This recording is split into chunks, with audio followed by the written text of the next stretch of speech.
Good afternoon, everybody. Welcome to another one of our Heart Health lecture series, which is sponsored by the Department of Prevention of Cardiovascular Disease in our cardiovascular division at NYU Langone. Thanks for joining us. I'm delighted to have an incredible speaker tonight. I am Dr. Dennis Goodman, a clinical professor of medicine and director of integrative medicine at the Leon H. Charney Division of Cardiology and at the Center for the Prevention of Cardiovascular Disease. Next slide. So very important, just one logistic here. During the talk, as you know, you're welcome to ask a question. I'll field as many as possible. We already have several questions. If you go to the Q&A box, you can write in a question, try to make it very simple and short so that I can address it afterwards. And we will try to get to all the questions. Next slide. So we are very excited to tell you that our next upcoming webinar is in May, on May 16th. The topic is going to be about who's at risk for stroke and the current up-to-date state-of-the-art treatments for stroke. We have a fantastic speaker, and we hope you'll join us for that. It is Stroke Month, and that's why we chose that particular topic for May. Next slide. So we've done many, many topics. I'm very proud of this program that Annie and I have worked on so tirelessly. We're proud that we've now passed the 50 lecture series mark. You can see some of the topics that we've covered. I'm very focused on integrative health. And for me, it's the legs of a stool: nutrition, exercise and flexibility, stress management and sleep. And you can see many of these topics all revolve around those four legs of the stool. If one of the legs is broken, the stool can't stand up straight. So I focus on all of them, and we bring you information particularly related to prevention in all these different areas. Next slide. So we are very proud of the fact that we now post our lectures to YouTube. People that aren't listening, or if you want to go over and hear the talk again, you just have to go to the YouTube channel where we post these lectures, and you'll be able to see many of them. We've actually had over 16,000 hits on our lecture series now, and it's just rapidly expanding. Next slide. So keep in touch with us. There's ways to keep in touch through the website, the email, and Twitter. But the next slide shows you an easy address where you can actually go on and you can put your email there, nyulangone.org/Heart Health Lecture Series, where you'll find out when our next lecture series are, and you can also find a link to the YouTube talks. Next slide. So now it's my absolute pleasure to invite our guest speaker, whose name is Michelle Mock. The topic tonight is: how do food choices affect the environment? How do food choices affect the environment? As you all know that are listening tonight, it's an interesting topic. It's not often covered, and we're really very, very grateful to Michelle for agreeing to come and talk.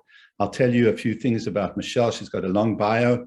I've summarized it to let you know that she's a registered dietitian nutritionist.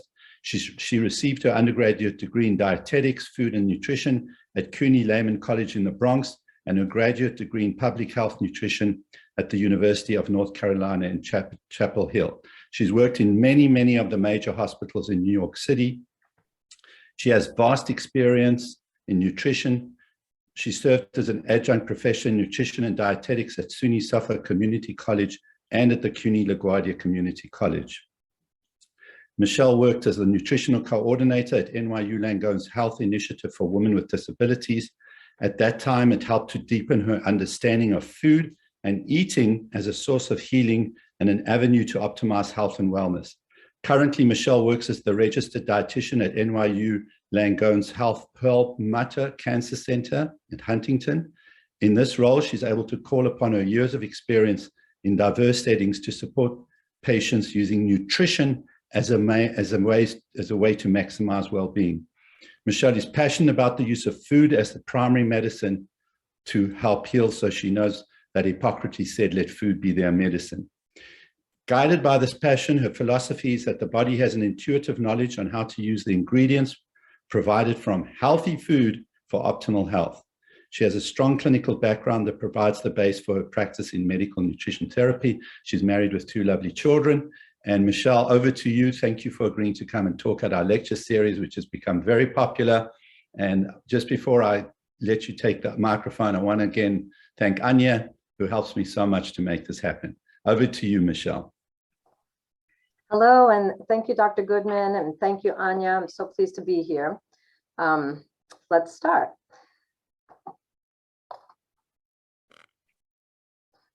So, officially, Earth Day is April 22nd. This year, the theme for Earth Day is Invest in Our Planet. The Earth and humans are intrinsically linked.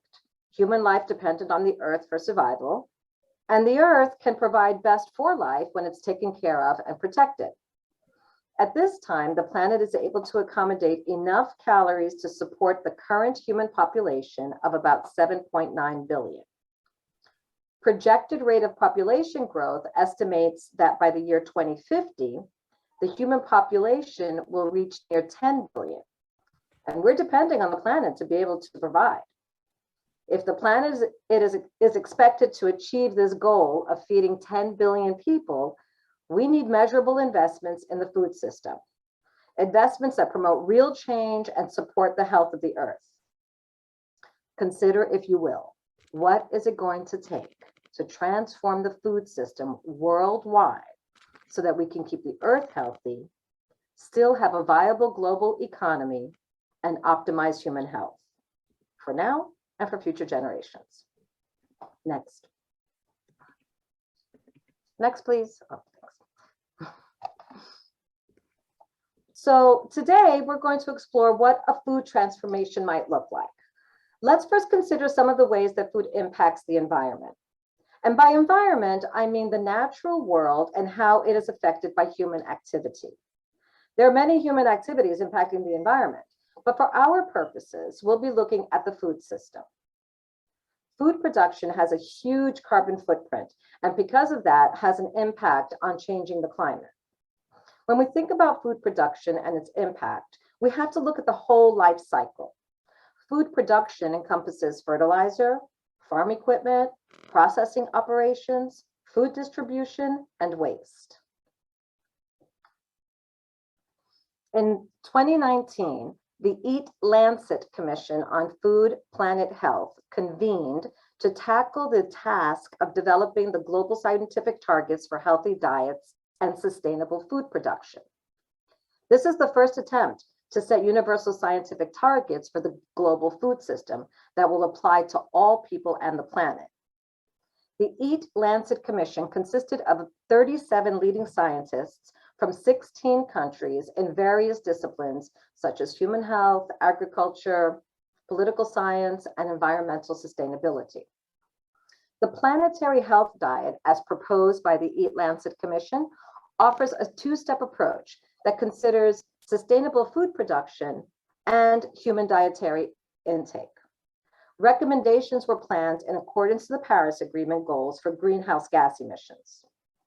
The recommendations outlined take into consideration best farming practices to reduce greenhouse gas emissions and thereby helping to lower the rate of temperature rise to under 2 degrees Celsius by the end of the century. The Planetary Health Diet offers a practical approach with measurable goals that can be done at home, as well as guidance on food choices so that we can support sustainable agriculture. Sustainable agriculture refers to how we produce food and the effort to promote earth-healthy farming practices. Healthy Earth can support for 10 billion people by year 2050. Next. So let's first take a look at the health of the planet and consider what we're working with. This is what we know. Global temperatures are rising. Most places on Earth are warmer than they were 100 years ago. Global temperatures have risen faster in the last 50 years than any other 50-year period in the last 2,000 years. The Intergovernmental Panel on Climate Change Climate Report found that even if we stop everything now, go to carbon neutral, the Earth will still continue its warming trend. Our best case scenario is slowing the rate of temperature rise. The impact of rising global temperatures can be seen in frequency and intensity of heat waves and droughts.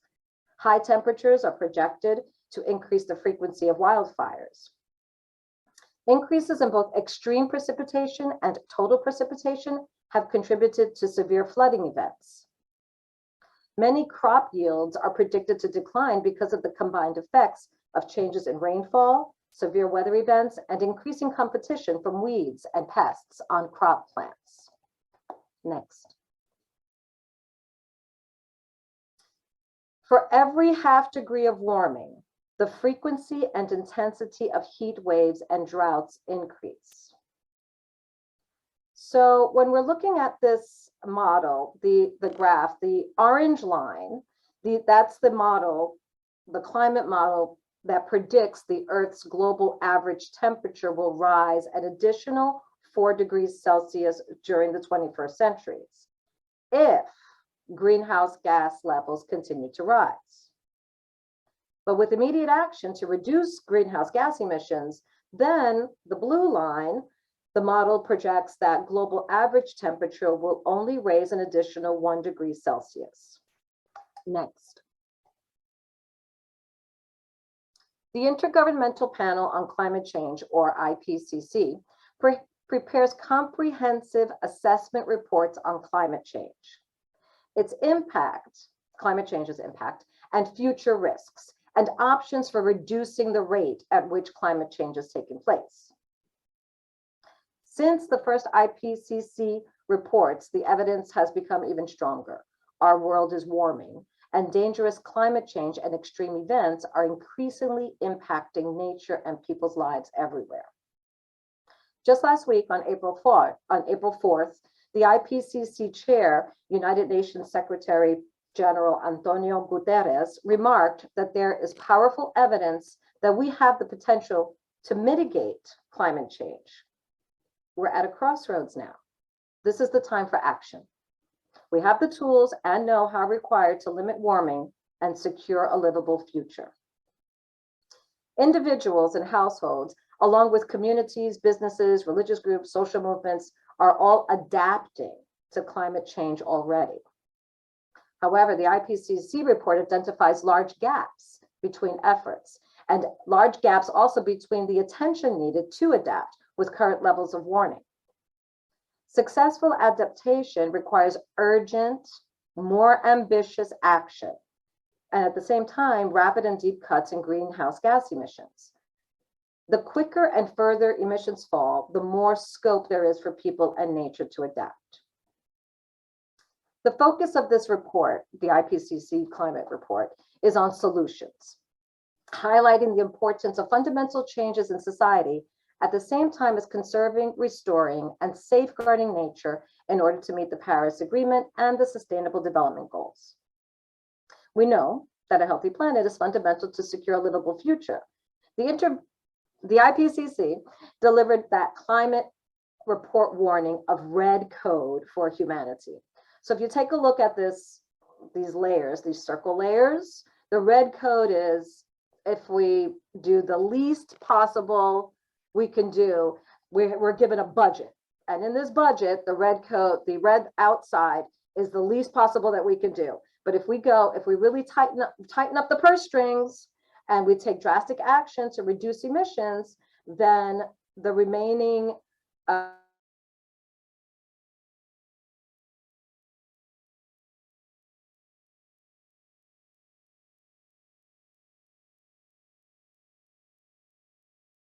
next.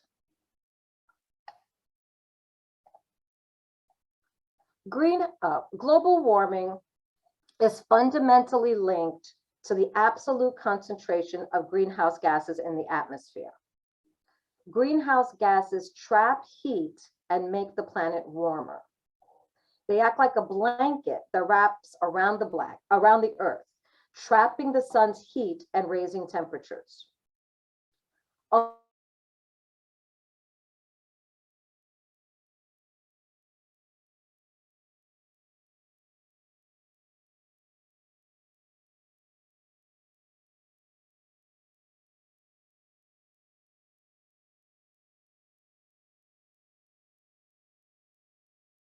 Land use and forestry management is vitally important. Land areas can act as a sink, absorbing the carbon from the atmosphere, or can be a great source of greenhouse gas emissions. Next. A standing forest is a sink for carbon because the plants store and use carbon during photosynthesis.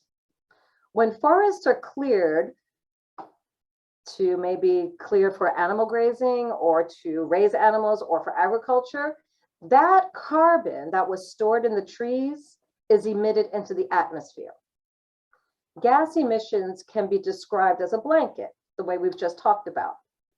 And when the sun's heat and raises temperatures, and our climate becomes more like a greenhouse. That's why they're called greenhouse gas emissions.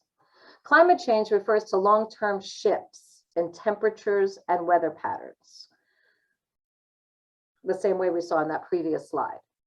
The interesting thing about food is that even though it's part of the problem, it can also be part of the solution. Next.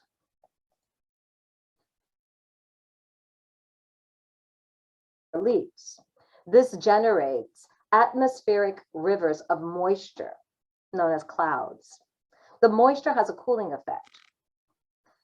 When we support farming practices that include efforts to reduce greenhouse gas emissions and techniques that maintain soil quality and reduce erosion, that's supporting good stewardship of the land and can be part of the solution in reducing temperature rise. Next. The Earth is 71% water. Most of that water is found in oceans and too salty for our use.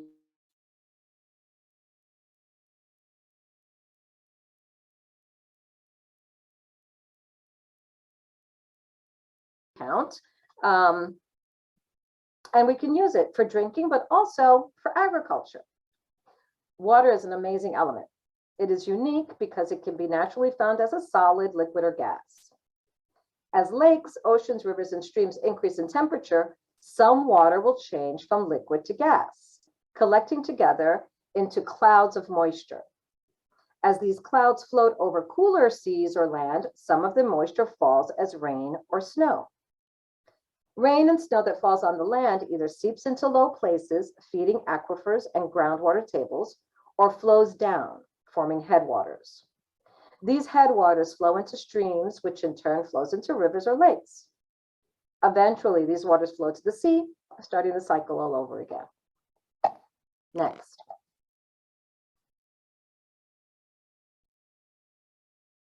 Next slide, please. Thanks. In the natural landscape, in the natural landscape, rainfall is absorbed by the land. This water is then slowly released even during periods of dry weather. As forests and fields are altered, portions of the land become covered in roads, parking lots, rooftops.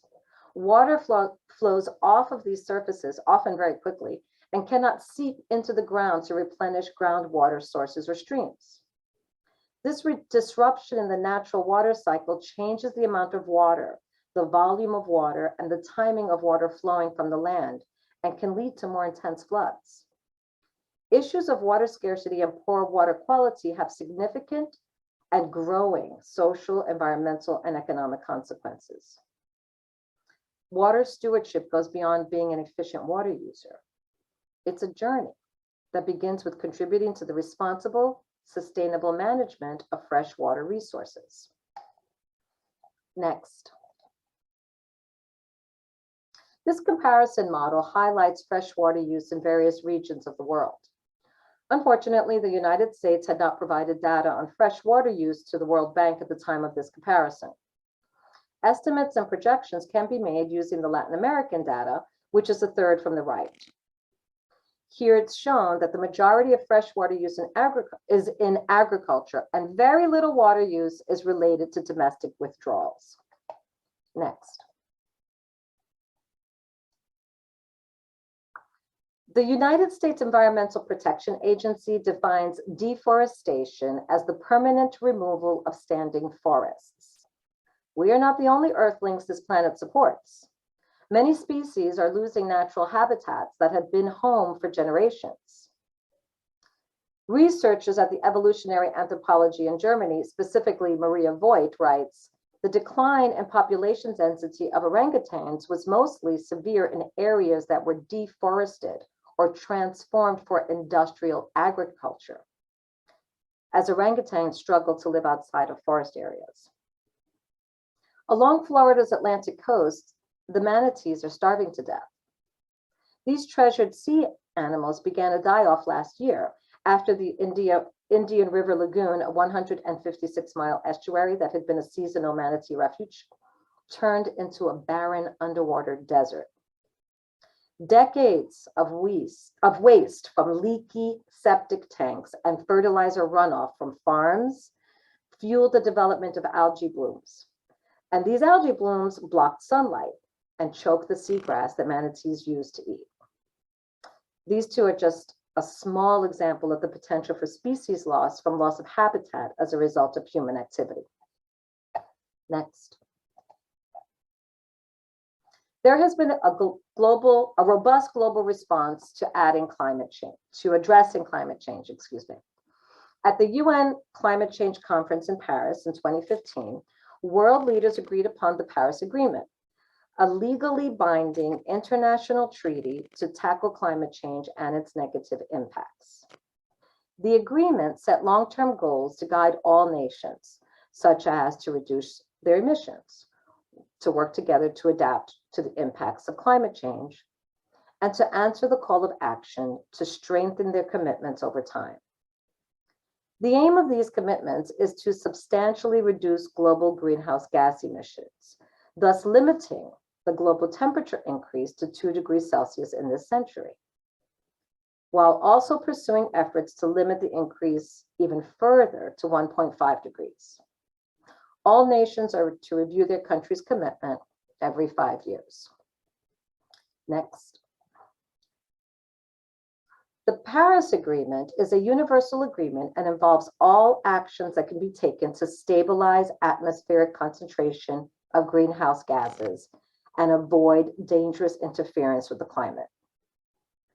Given that food production contributes so greatly to greenhouse gas emissions, the current food system threatens climate stability. Working within this backdrop, the Eat Lancet Commission aimed to develop global scientific targets for healthy diets and sustainable food production. Again, this was the first attempt to set universal scientific targets for the food system that applied to all people and the planet. Based on their findings, the Eat Lancet Commission can conclude that yes, it is possible to feed 10 billion people by the year 2050 by transforming the food system. Next. It can be done with a concerted commitment to change. To do one's part in slowing the rise in global temperature, the intake of healthy food, such as fruit, vegetables, legumes, and nuts, should double.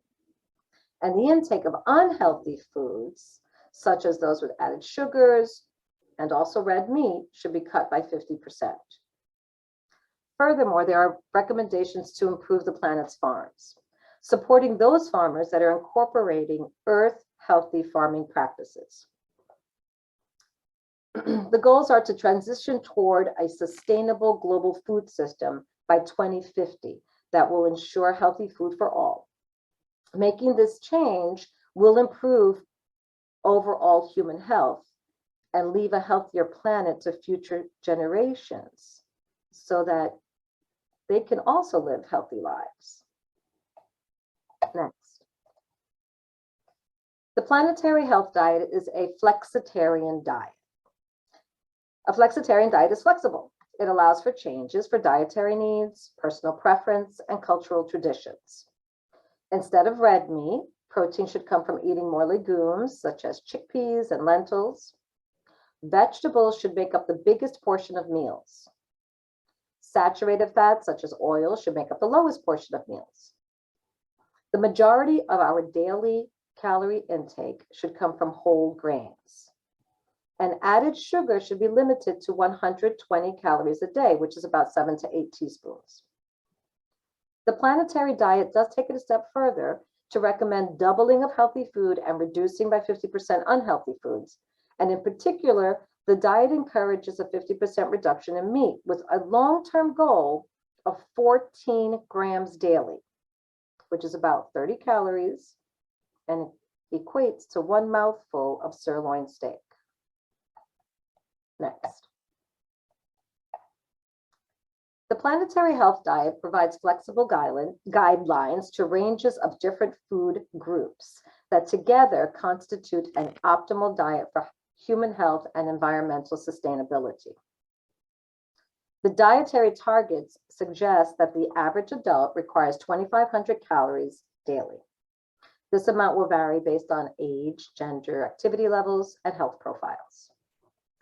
The Eat Lancet Commission's scientific targets for healthy diets allows for individuals to prepare and consume meals in the total amount, composition, and proportions that fit within the ranges of different food groups.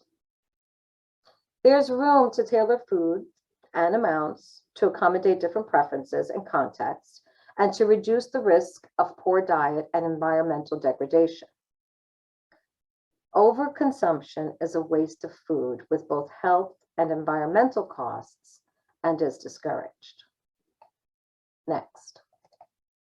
I encourage you to learn more by visiting the website. And if you, it's really easy, eatforum.org. And you can have more information on the Planetary Health Diet and more information on the science that went behind it and the scientists who were involved. There's lots of stuff in there like events and ways to get other people involved. So please take a look. Next. One important feature to note is that the Planetary Health Diet is more concerned about what is eaten than about where it comes from. Differences in transport figures may be very small. The issue is the way animals are raised for human consumption that contributes to greenhouse gas emissions. And that's why we need to reduce intake of this food source. Remember that the current food system employs techniques that are harmful to the planet, such as deforestation, fertilizer, antibiotic use, methane and nitrogen released into the atmosphere from farm animals, and gases released from fertilizers. Next.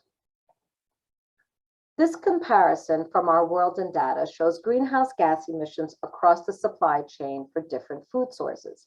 And you can see here, I mean, you really can't compare it. Beef to vegetables, it's profound.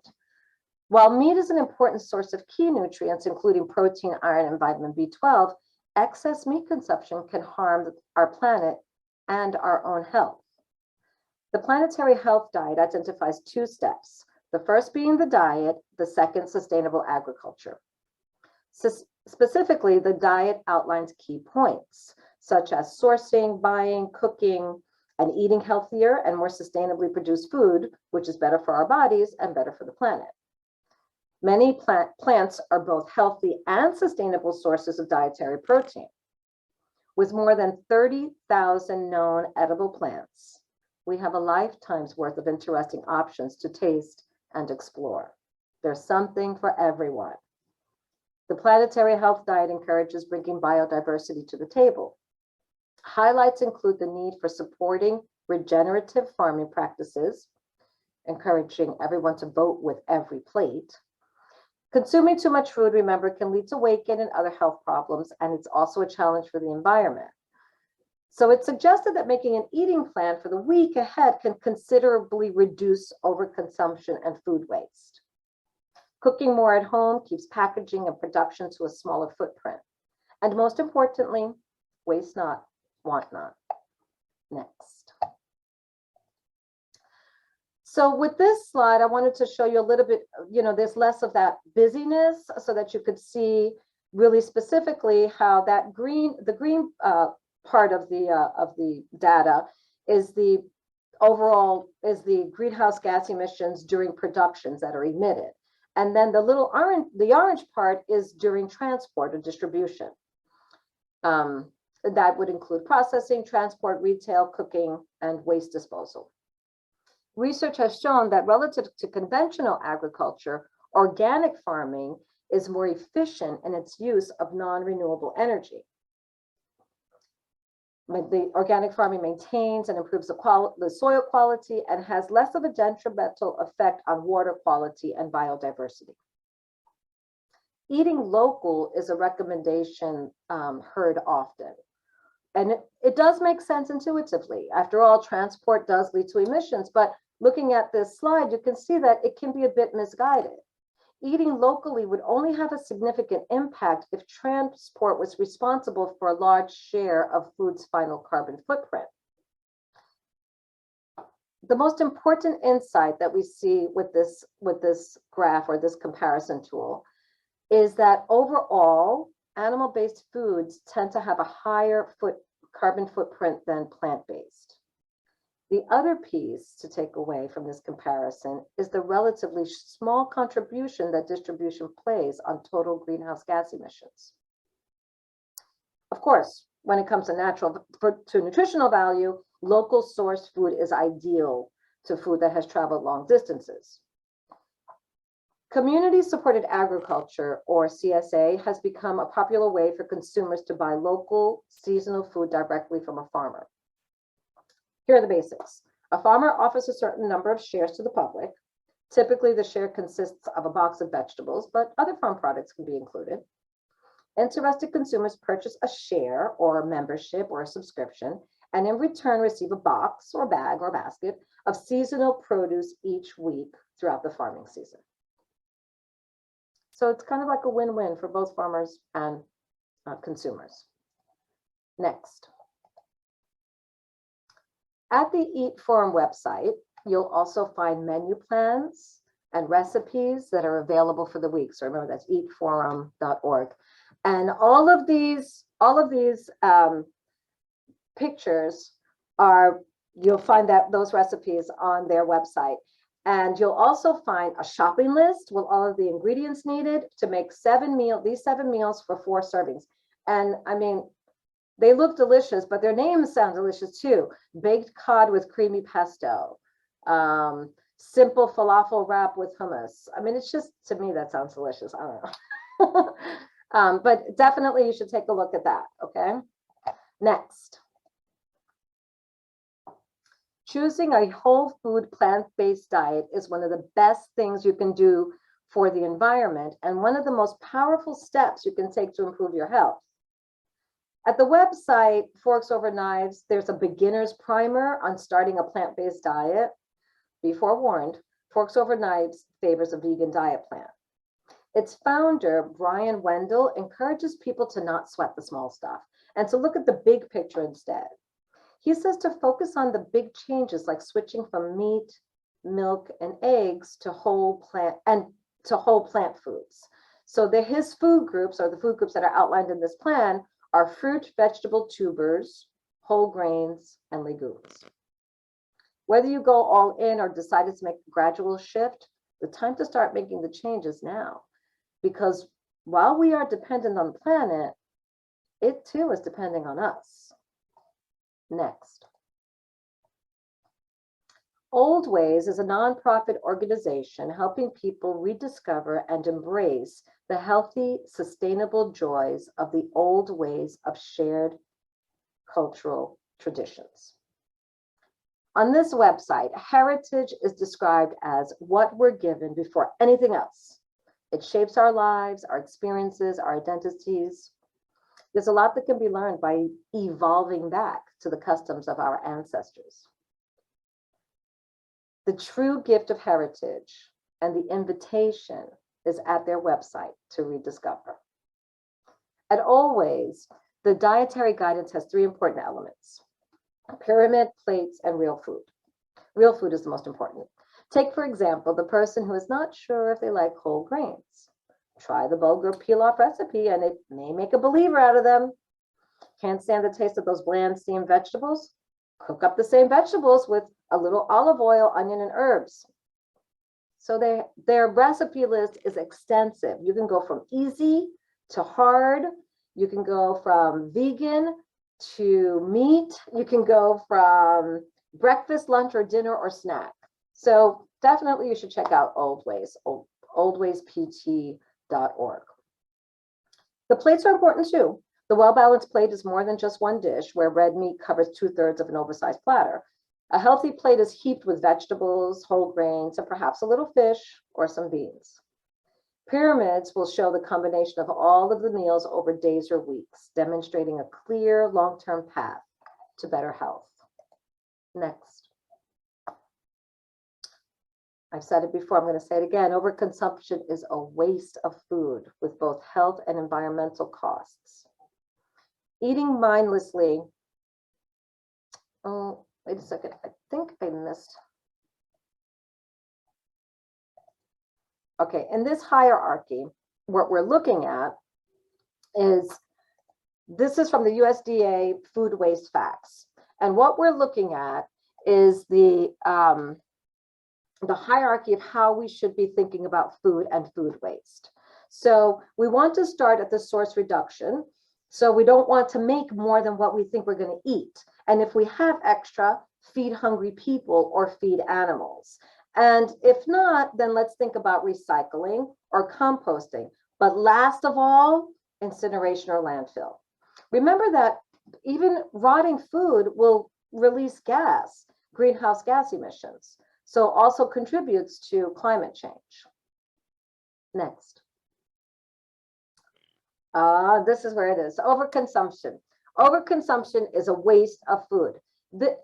Eating mindlessly can be a reason why someone may overeat.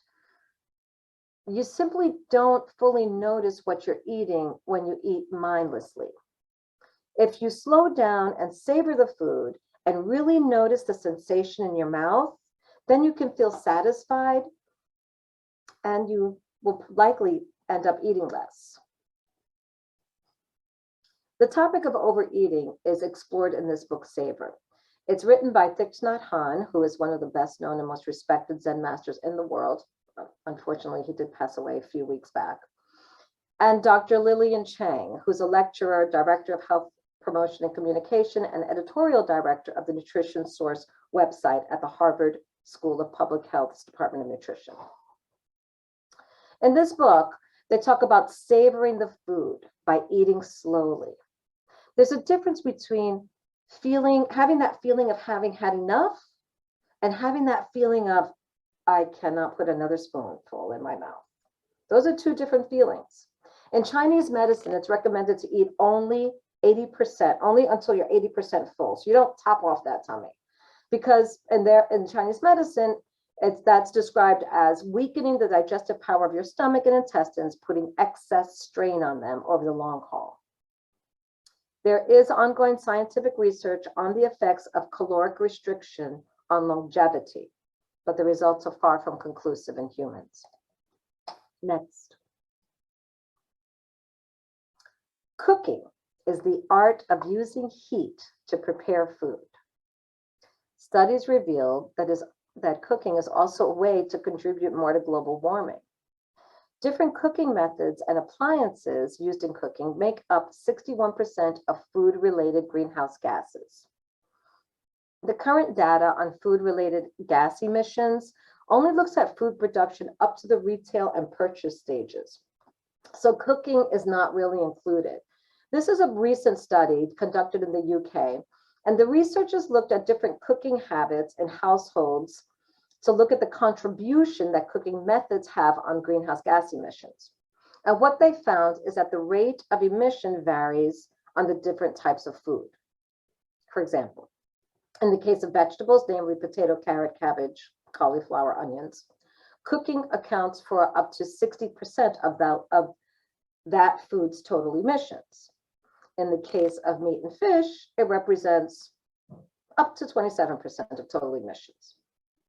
Cooking meat accounts for the highest overall emission across the various foods. This is due to the long cooking time of oven roasting, which consumes the most energy among different appliance types. Replacing some meat with pulses provides a protein source that generates lower greenhouse gas emissions. Considering the most common cooking appliances, ovens are the least sustainable because of the long cooking times and the high energy demand, while microwaves have the lowest overall impact. Cooking time is instrumental. The time that the food is cooking is instrumental in determining the food-based greenhouse gas emissions. And it's an opportunity where we can take for reducing emissions. I'll give you that there are different tastes, texture, and aroma that result from cooking in the oven and cooking in the microwave. Different cooking methods can complement each other. So you can use the microwave to kind of shorten the total use, the total time cooking, and then you can reduce the greenhouse gas emissions that way. This way you can finish off in the oven and still get the same sensorial properties and ultimately result in lower greenhouse gas emissions. Cooking in a microwave, steaming, and boiling are comparable. They're comparable methods for reheating, defrosting, and preparing vegetables. Using vegetables, fruit, eggs, or fish. Using an electric grill may be a good alternative to roasting or grilling in the oven, since an electric grill consumes half of the energy. Cooking under pressure is an efficient way of cooking meat and also pulses, potatoes, and vegetables because the cooking time is substantially shortened. Using an electric pressure cooker as opposed to one that operates on the stovetop could further reduce emissions, since 50% less energy is required. Slow cookers are the most energy efficient appliances, even though they have the long cooking times. So greenhouse gas footprint of cooking can be reduced substantially by changing the cooking method and the appliances being used. Next. 1/3 of all food produced is waste. I'm not sure if this is there a slide before this, Anya? Okay. 1/3 of all food produced is wasted. If food loss and waste were its own country, it would be the 3rd largest greenhouse gas emitter. In the United States, food waste is estimated at between 30 to 40% of the food supply.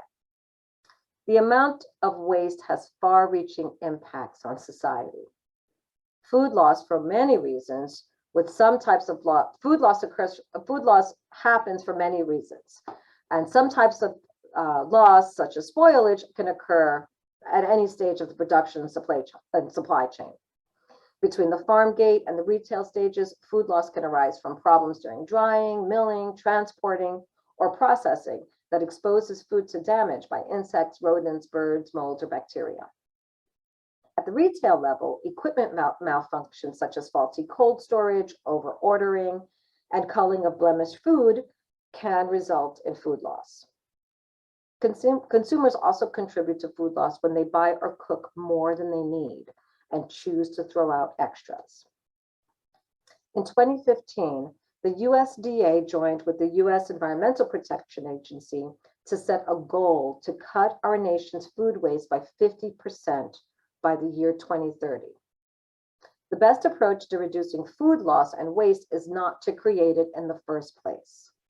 The USDA and EPA, Environmental Protection Agency, created the food recovery hierarchy to show that hierarchy I had shown you before, to show the most effective way to address food waste.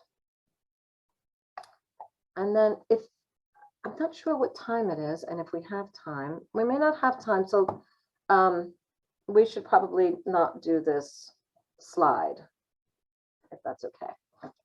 Let's consider composting. There are so many options for composting, no matter what size garden you're nourishing. You can begin by composting at home using this is an easy beginner's guide. First, get a bin. You can get a large bin, small bin, doesn't matter, purchase a bin from a garden center. And then, or you can just make one online using a tutorial. Then mix fresh green garden waste with dry brown matter. The fresh green garden waste are like grass clippings, fruit and vegetable peelings, coffee grounds, tea leaves, vegetable plant remains, and plants. Dry brown matter can come from dead leaves, dead plants, weeds. The soft green garden waste is nitrogen rich, and the dry brown waste is carbon rich. Both are ideal for developing good compost. Place a layer of woody garden, like scrappy stuff, on the bottom to create good airflow, and then layer green and brown matter whenever possible. If space allows in the bin, you can compost eggshells, paper towel rolls, toilet paper rolls, paper bags, but only in moderation. It's very important to remember, do not put any cooked food in your compost. It'll attract vermin. If you have too much dry matter, a light watering can help decompose more quickly. Your piles should be damp but not soaked. To help your compost retain more water, consider putting a lid on your compost bin. The final ingredient to success is air. Make sure to turn the compost regularly, at least every couple of weeks, and make sure your compost bin allows air to enter. Otherwise, you'll get that anaerobic slimy appearance. Next. Carbon footprint is the total amount of greenhouse gases, including carbon dioxide and methane, that are generated by individual human activities. Many daily activities, such as using electricity, driving a car, disposing of waste, cause greenhouse gas emissions. Together, these emissions make up a household's carbon footprint. There are several calculators online to estimate footprint in 3 areas: home energy, transportation, and waste. Everyone's carbon footprint is different depending on their location, habits, and personal choices.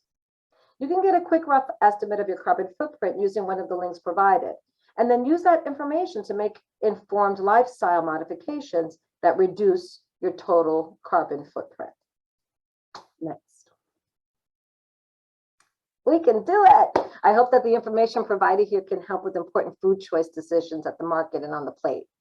A food transformation, I know it sounds daunting, but taking the change slowly will help to cement life choices. We're at an important time. Our choices today will impact current human health as well as the health of future generations.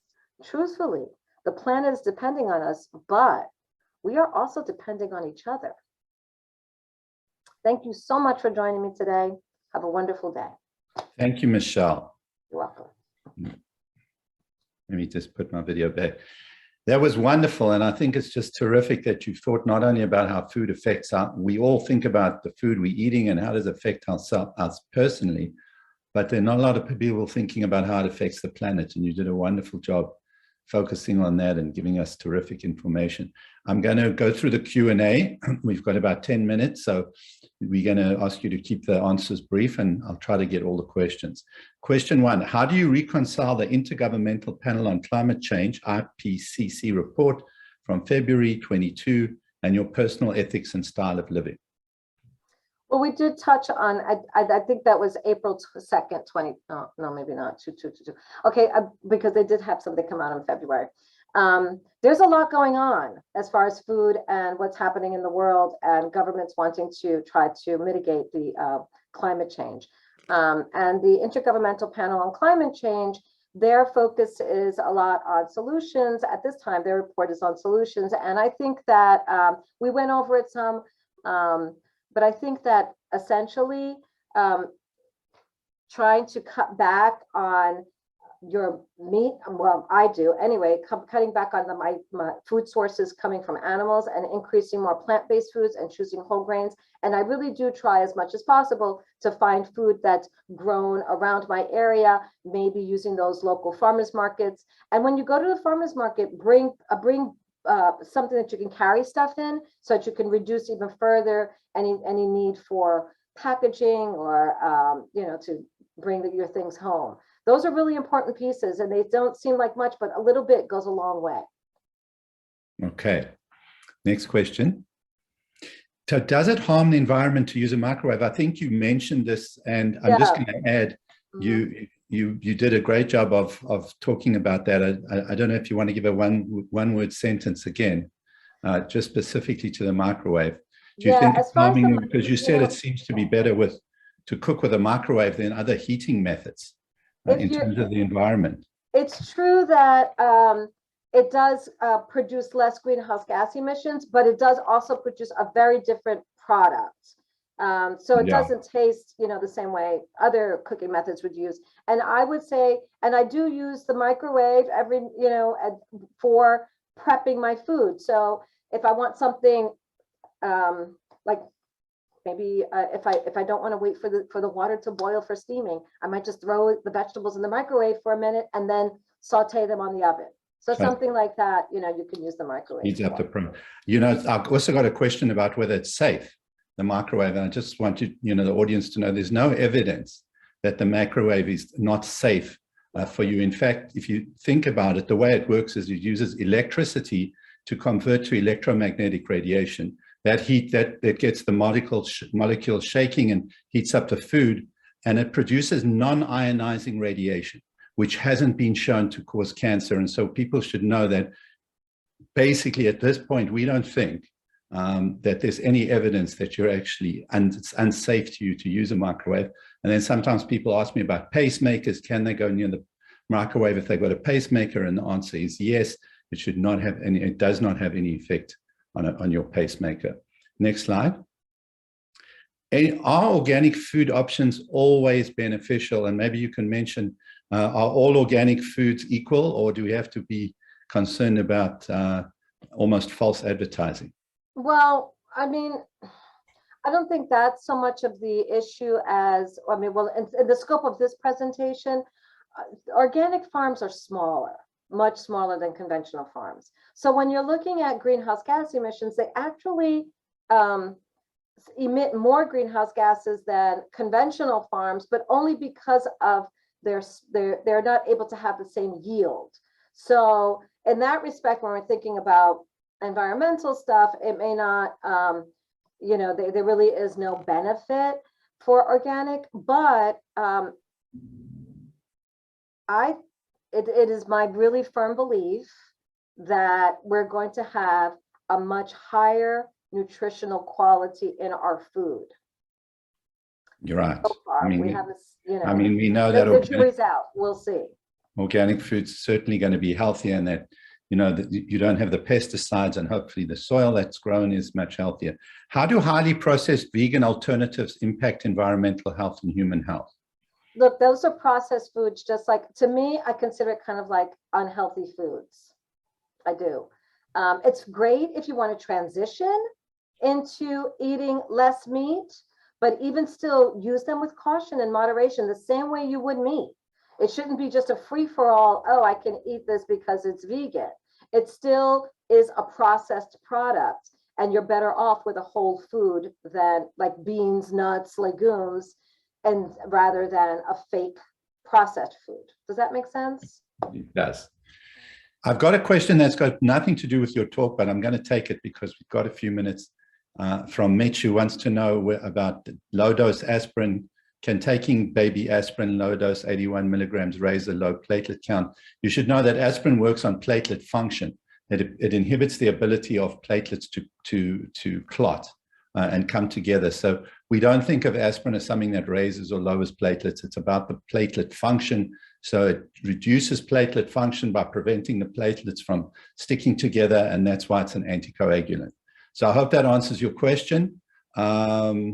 I'm just thinking that, ironically, you can get an elevated platelet count if you get iron deficiency anemia.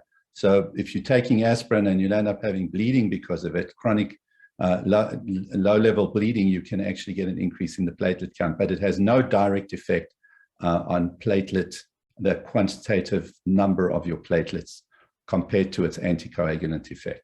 Thank you so much, Michelle. That was terrific. I commend you for thinking about the environment. It's so important. We all need to be thinking about that more. And I appreciate our audience. Keep in touch with us. Here's how you contact us, hearthealth@nyulangone.org, and send us your email. We'll keep you up to date with our upcoming programs, and we look forward to seeing you again in May. Thank you, everybody. Thank you.